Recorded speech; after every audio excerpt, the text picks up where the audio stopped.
Assalamualaikum warahmatullahi wabarakatuh.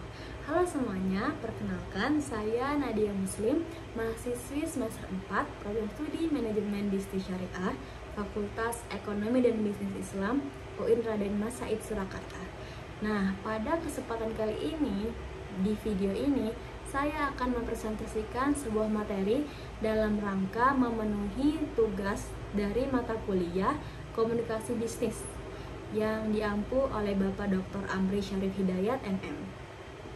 Nah, pada kesempatan kali ini materi yang akan saya bawakan adalah mengenai pengantar bisnis digital.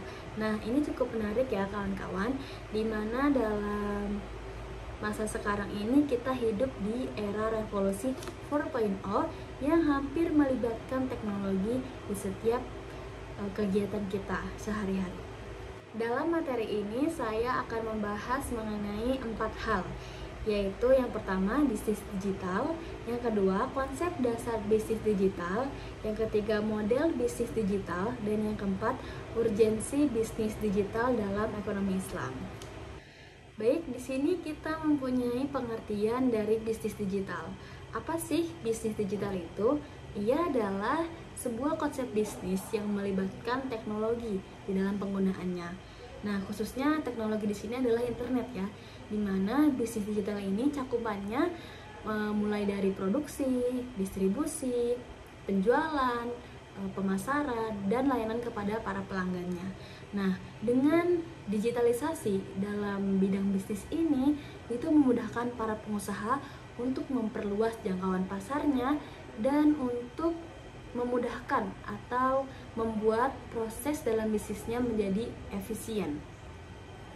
Bisnis digital ini membuat batasan geografi antara penjual, pembeli, dan mitra bisnis itu menjadi hilang, di mana kita sebagai warga negara Indonesia dapat membeli atau dapat bekerja sama dengan perusahaan yang memproduksi barang di luar negeri, misalnya di Amerika, di Cina, di Korea, ataupun di Jepang dan di negara lainnya.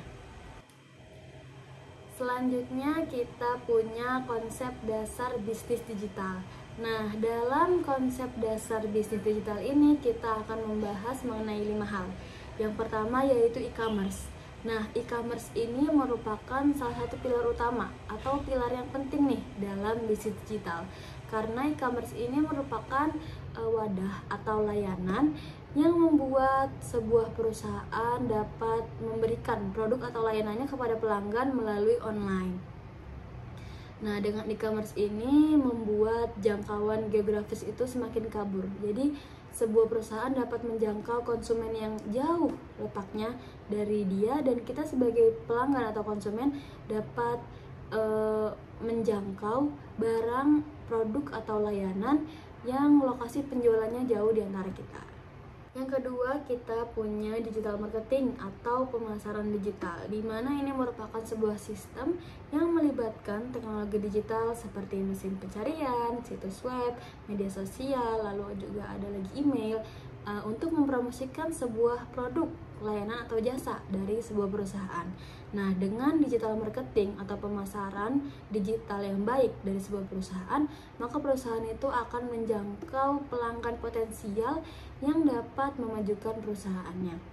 Yang ketiga, kita punya analitik bisnis. Nah, analitik bisnis ini adalah sebuah konsep mengenai pengumpulan data, pemodelan data, analisis data, dan juga interpretasi data yang berguna dalam bisnis digital, di mana analitik bisnis ini memainkan peran penting karena dengan analitik bisnis yang baik dapat ditentukan pula kebijakan-kebijakan yang baik bagi kelangsungan sebuah perusahaan dan kelangsungan produk ataupun layanan dan jasa dari sebuah perusahaan.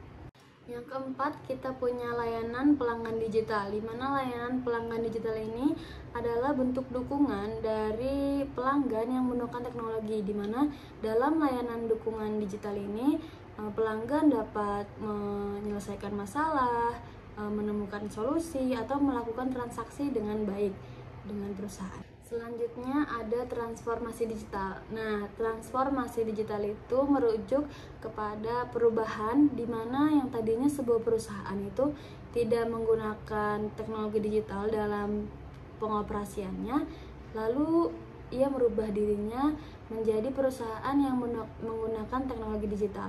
Nah, ini merupakan perubahan yang baik karena dengan mengikuti perkembangan zaman, maka sebuah bisnis tidak akan tertinggal. Dapat dikatakan transformasi digital ini menjadi kunci sukses bagi bisnis karena ini menandakan sebuah bisnis itu menerima adanya perubahan dan dinamika bisnisnya dapat berjalan dengan baik. Pembahasan selanjutnya yaitu mengenai model bisnis digital. Nah, model bisnis digital ini adalah model atau jenis bisnis yang dipilih oleh sebuah perusahaan untuk mendapatkan keuntungan. Nah, model atau jenis ini terdapat banyak sekali jenisnya, akan tetapi di sini saya akan menjelaskan beberapa saja. Ada brokerage atau yang familiar kita sebut sebagai marketplace.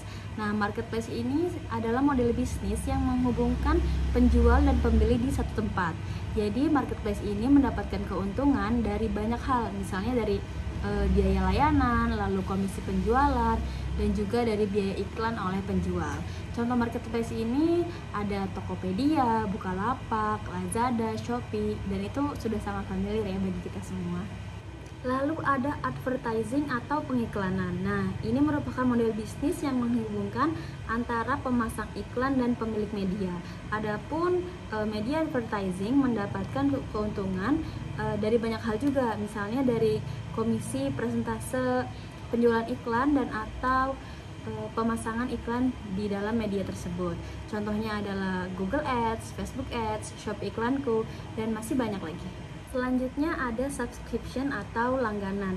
Nah, ini merupakan jenis model bisnis yang mendapatkan keuntungan dengan cara membebankan biaya kepada pelanggannya mengenai layanan yang akan diterima. Contohnya adalah Netflix, lalu ada juga YouTube, ada juga Spotify. Nah, jadi mereka mendapatkan keuntungan dari pelanggan yang berlangganan.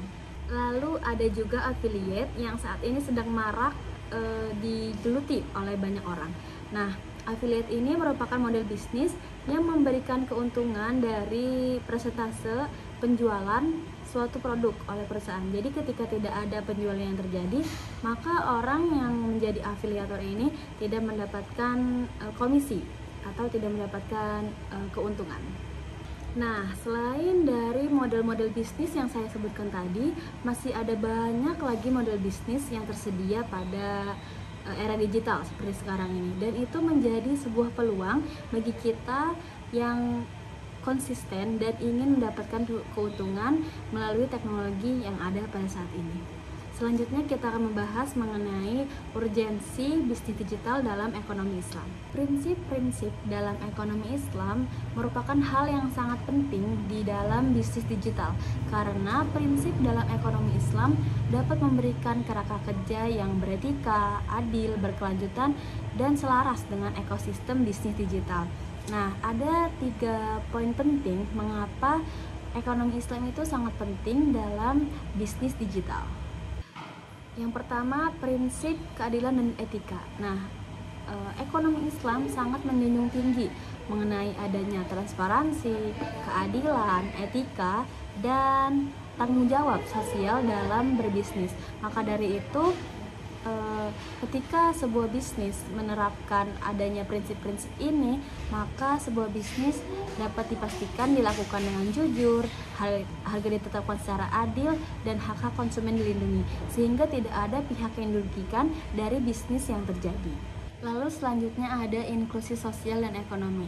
Prinsip-prinsip Islam dalam bisnis digital dapat mendorong adanya inklusi sosial sehingga semua kalangan berhak dan mendapatkan akses akan bisnis digital.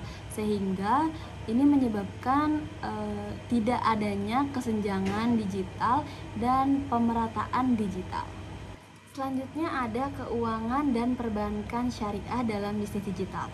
Nah, dalam bisnis digital Ekonomi Islam harus mematuhi prinsip-prinsip syariah seperti larangan riba atau bunga, lalu gharar atau ketidakpastian, dan maisir atau perjudian. Oleh karena itu, konsep keuangan syariah ini menjadi landasan penting bagi bisnis digital karena dapat mengurangi resiko kerugian baik dari pihak penjual maupun pembeli.